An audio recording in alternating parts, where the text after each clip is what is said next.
Chapter 17. The word of the Lord came to me. Son of man, set forth an allegory and tell the house of Israel a parable. Say to them, this is what the sovereign Lord says. A great eagle with powerful wings, long feathers, and full plumage of varied colors came to Lebanon.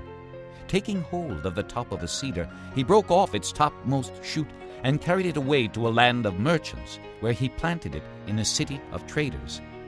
He took some of the seed of your land and put it in fertile soil.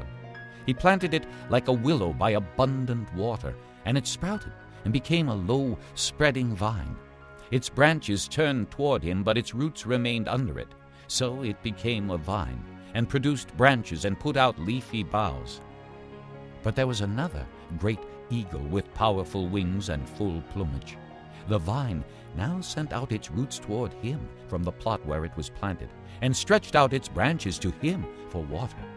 It had been planted in good soil by abundant water, so that it would produce branches, bear fruit, and become a splendid vine. Say to them, this is what the sovereign Lord says. Will it thrive? Will it not be uprooted and stripped of its fruit so that it withers? All its new growth will wither. It will not take a strong arm or many people to pull it up by the roots. Even if it is transplanted, will it thrive? Will it not wither completely when the east wind strikes it, wither away in the plot where it grew? Then the word of the Lord came to me. Say to this rebellious house, do you not know what these things mean?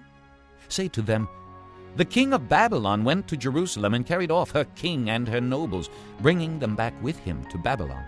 Then he took a member of the royal family and made a treaty with him, putting him under oath. He also carried away the leading men of the land, so that the kingdom would be brought low, unable to rise again, surviving only by keeping his treaty. But the king rebelled against him by sending his envoys to Egypt to get horses and a large army. Will he succeed? Will he who does such things escape? Will he break the treaty and yet escape?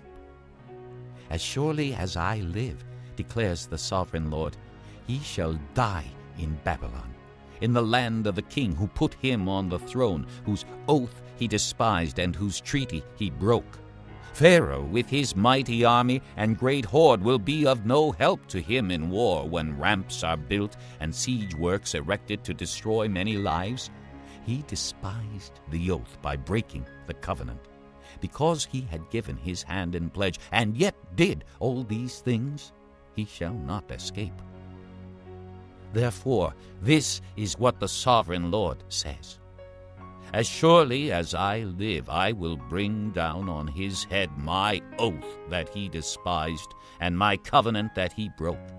I will spread my net for him, and he will be caught in my snare. I will bring him to Babylon and execute judgment upon him there, because he was unfaithful to me. All his fleeing troops will fall by the sword, and the survivors will be scattered to the winds. Then you will know that I, the Lord, have spoken. This is what the sovereign Lord says. I myself will take a shoot from the very top of a cedar and plant it. I will break off a tender sprig from its topmost shoots and plant it on a high and lofty mountain.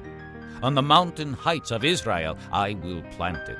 It will produce branches and bear fruit and become a splendid cedar. Birds of every kind will nest in it.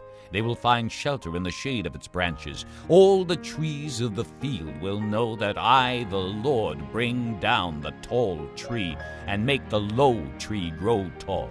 I dry up the green tree and make the dry tree flourish. I, the Lord, have spoken, and I will do it.